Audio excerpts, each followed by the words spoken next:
Hello and welcome to KennyRoy.com. I'm Kenny Roy. This is the Ask Videomail for the week of May 21st, 2012. Welcome to the site to the new members and welcome back to the old members. The Ask Videomail is your chance to get your question in character animation or performance answered in a video just like this one. But I need your question if I'm going to answer it, so please send me your questions to webmaster at KennyRoy.com. I go through all the questions and I answer the ones that I think will help the most people on the site. There's no such thing as a stupid question, and it's the best way to take advantage of your subscription. Now, speaking of taking advantage of your subscription, there are a lot of people here right now on the free trial coming into KennyRoy.com probably to watch the free webcast that's happening on May 23rd. That's Wednesday. So as of the posting of this video mail, it's in 2 days. On Wednesday, May 23rd at 12 p.m. Pacific time. So check your calendar and also check your time zone. Make sure that you're logging in on the right time. Tell your friends. They can all take advantage of the free 30-day trial. There's no obligation. You can cancel anytime, but while you're here, might as well take advantage of your free subscription by sending in an Ask Video Mail question. Maybe I'll answer it in a video, and hey, you got a video mail totally for free. Isn't that a lucky thing to happen? So send in your questions, please, if you haven't already. It's a great way to take advantage of the site. Also, all the free members that are here right now, you still get the member discounts in the store. So videos are $23.95 if you're not a member, $9.95 if you are. So during this free trial, you can go ahead and load up on videos in the store if you like, and that would make me very happy. So go ahead and go crazy if you want. Tell your friends there's still time to sign up to KennyWord.com to get in here before the webcast. I'm going to be taking on an 11secondclub.com shot.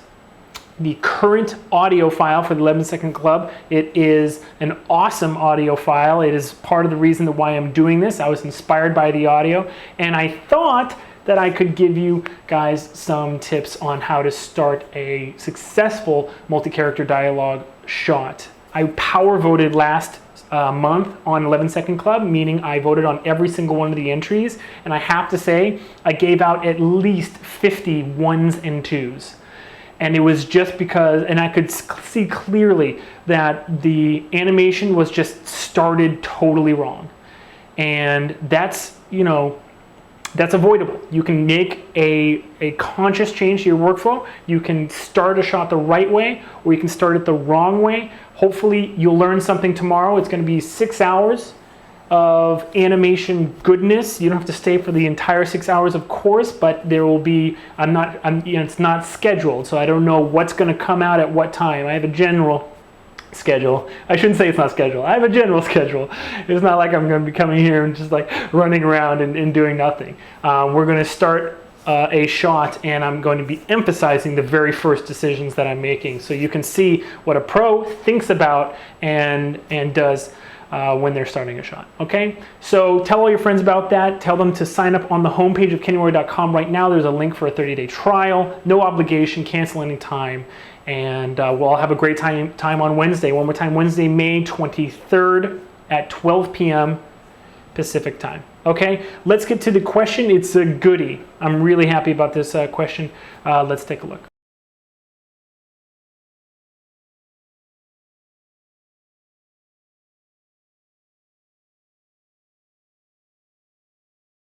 Really, really good question. Thank you for sending it in.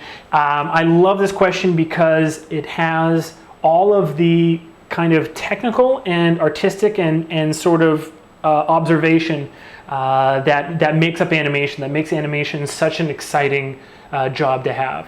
What I mean by that is this. Technically, we have to have a lot of skills. It is really difficult to put it all together when you're animating, isn't it? Artistically, we need to make creative decisions that are going to enhance and embellish and augment the experience the audience has when they watch our animation go by.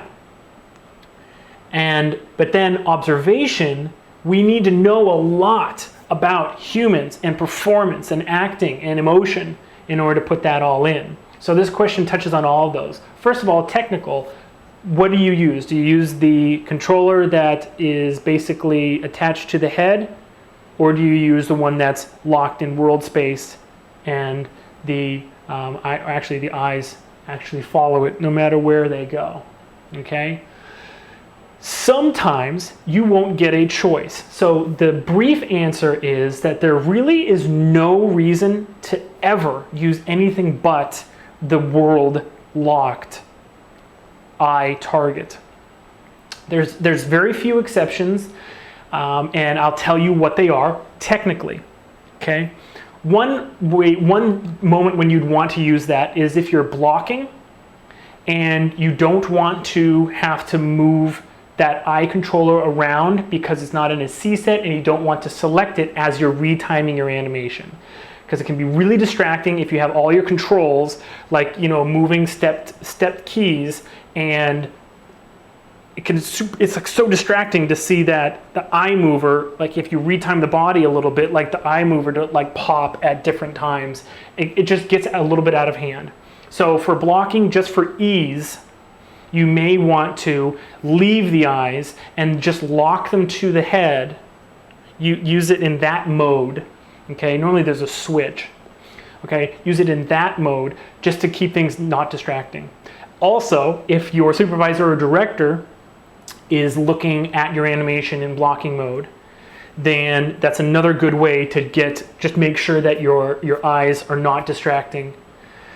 Because when you block the character and the eye target is left behind, like the eyes don't go totally white or roll back in their head and just look weird, okay?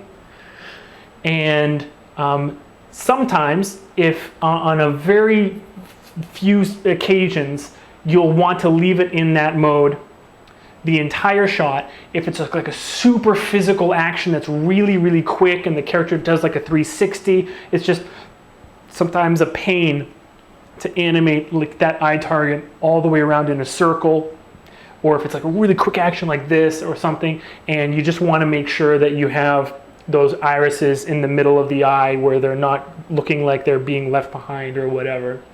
So on very, very few shots, I would say maybe 10%, 15% max of shots, you'd want to leave it in that attached to the head mode, okay? So that's technical. Creatively, actually, let me go with observation. Let me go with observation now. With observation, you will find that the eyes very, very, very infrequently actually track smoothly. Okay. In fact, if we all try to do this right now, try to make your eyes go slowly from left to right. What happens is they go pop, pop, pop, pop, pop, pop, pop, and as smooth as you try to do it, what happens is we can't help ourselves. Our brain makes our eyes stop and focus on something.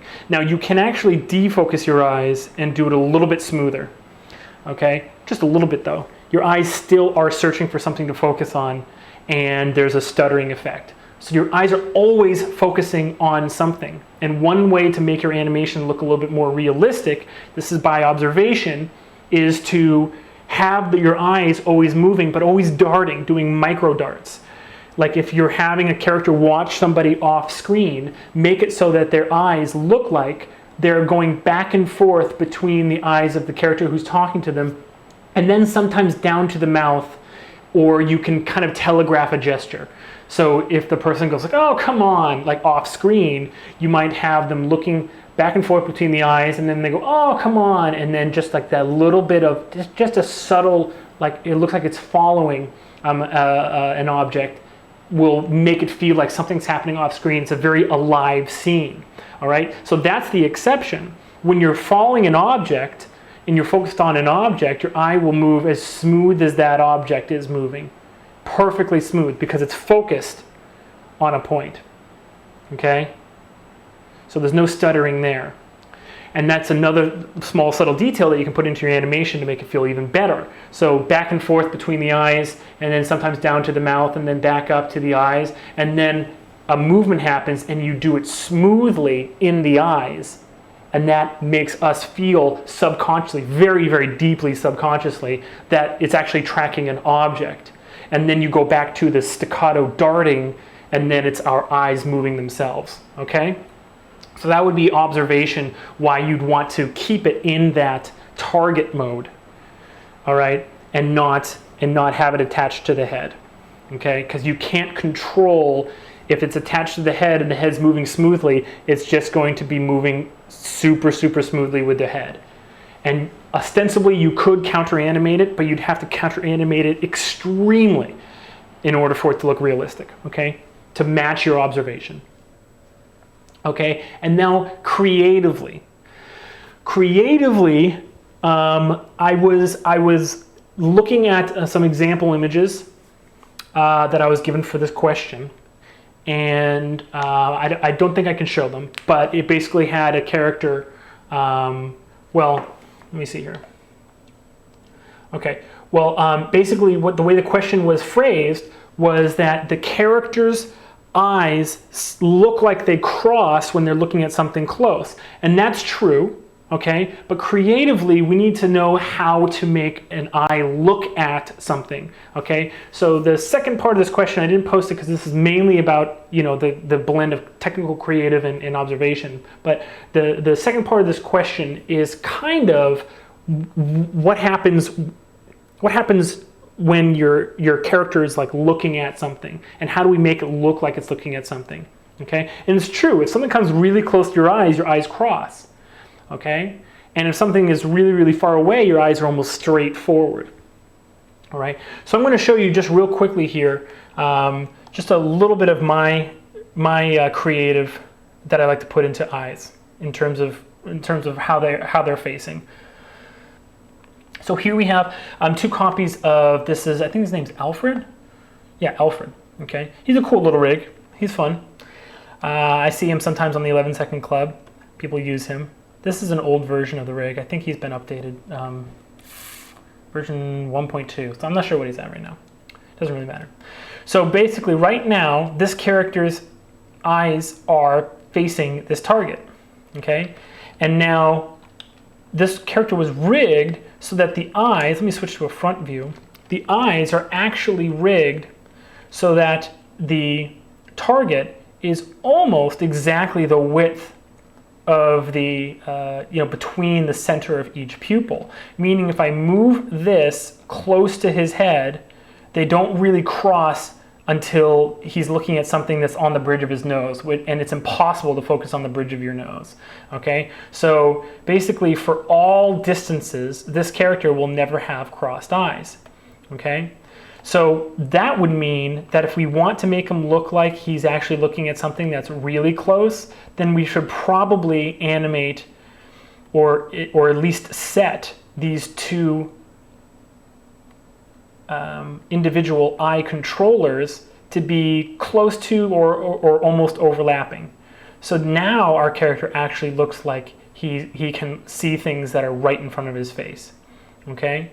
So let me just show you real quick the difference again. One more time.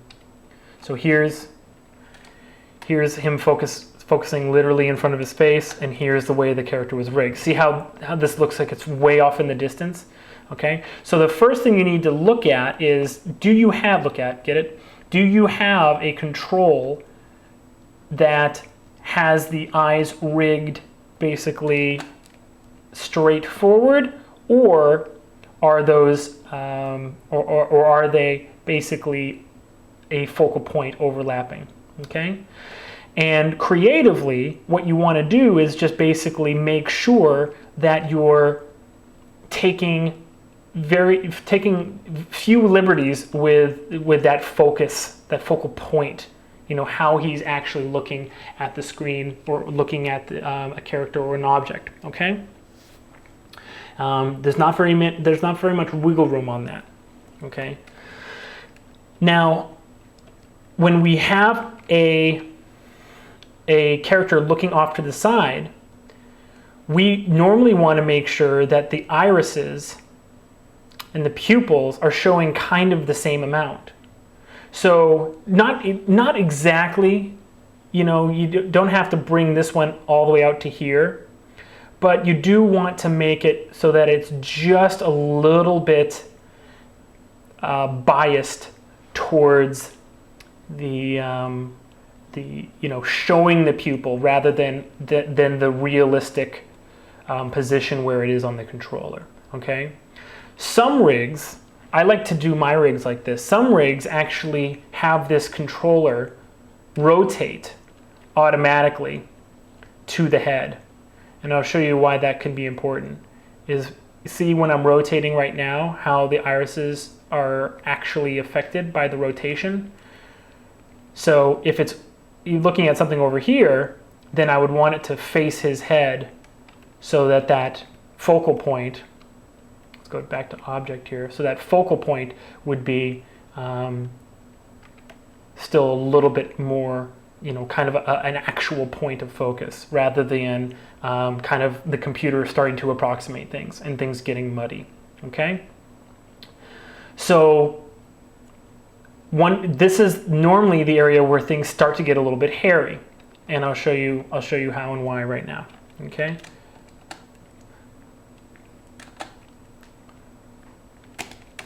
Okay.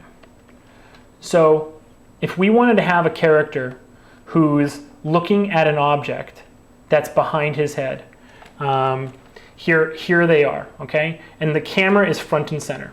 Camera is just like this. In fact, let's create a new camera so that you can, so we can look through it while we're making our adjustments, okay?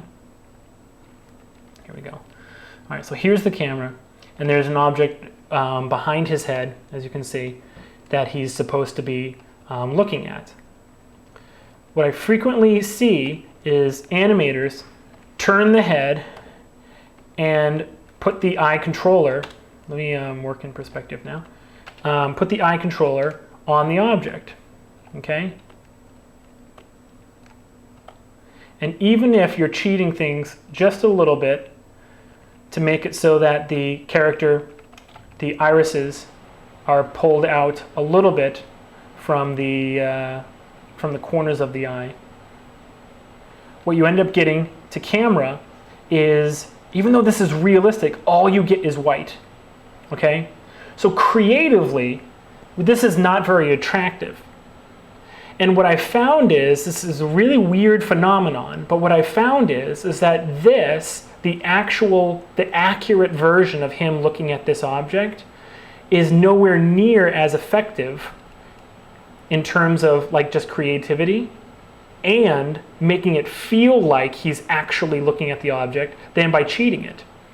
And so what you do is, instead of having the head all the way, turned towards it, you actually bring the head back, okay, to just off center in terms of its Y rotation, and then you tilt it away from the object. It's funny, not towards it, you actually turn it away in this axis and away in this axis. And then you bury the irises and the pupils in the corners, okay? So let me just find where that is here.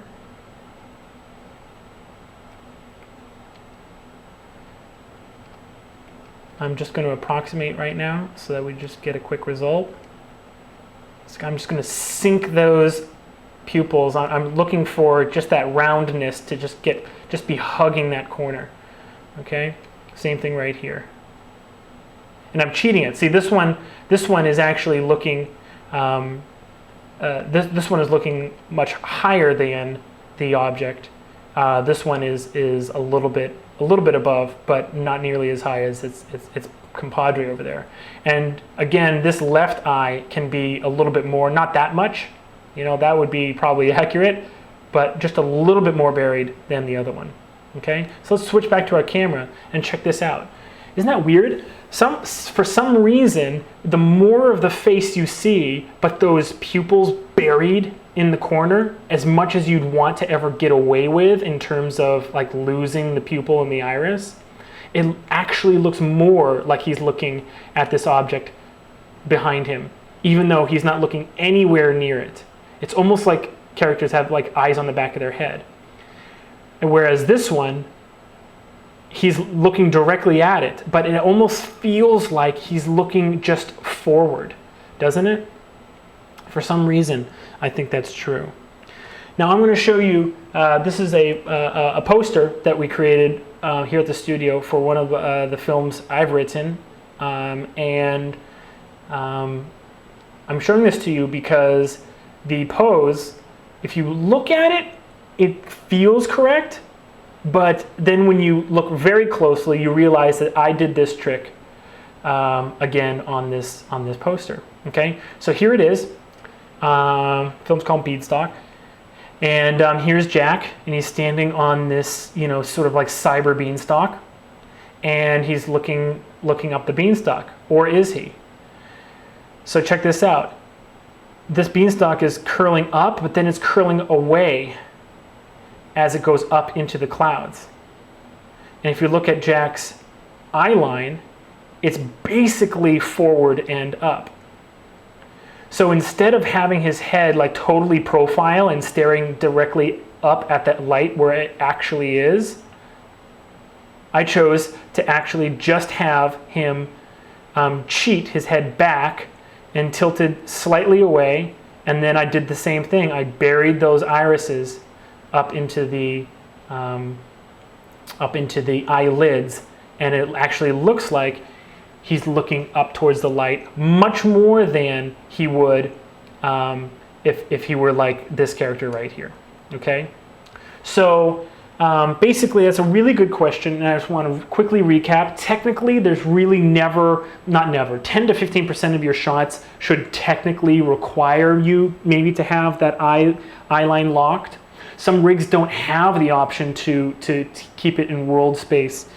Certainly some of the rigs, like Bloke, I think, doesn't have an eye target. I'm not sure, don't quote me on that. But he has an in-panel control where you adjust the eye lines. And I think, if I'm not mistaken, he doesn't actually have a way to lock it down. So that's technically. In terms of observation, you should know by now, if you're animating eyes, how they move, and that it's very staccato when you're looking around, and that we actually do focus on something at all times, basically. And then finally, creatively, you need to know that your eye lines are going to really dive deep into the subconscious of your audience. They can tell so much from like the most subtle move. So watching a character off screen is one example I gave, looking at an object. And if you pick up anything really and you're looking at it, if there's text on it, normally our eyes quickly read it like left to right, and we normally look at almost all things from left to right. So we kind of start in the top left corner and then go, to the bottom right corner as fast as we might check something out. Normally it's like just like quickly down that. And finally, even though something might look accurate, creatively you need to take steps to cheat and trick the audience into believing that they're actually looking at what you want them to be looking at. And sometimes that involves cheating it like we did here. So other times that involves just making sure that the pose in the body and everything is really just supporting that eye line choice that you have. Okay, so that's a great question. In a nutshell, pretty much 90% of the time it should be on that controller that the eyes are locked down to. Okay, so thanks a lot for sending that question. Please send in a question if you haven't already. It's a great way to get the most out of your subscription here on the site. The address to send your questions to is webmaster@kennywood.com. I promise there's no such thing as a stupid question. Please send them in if you haven't already. Good luck with your animation. I'll see you on the 23rd of May here on kennywood.com. Thank you and rock on.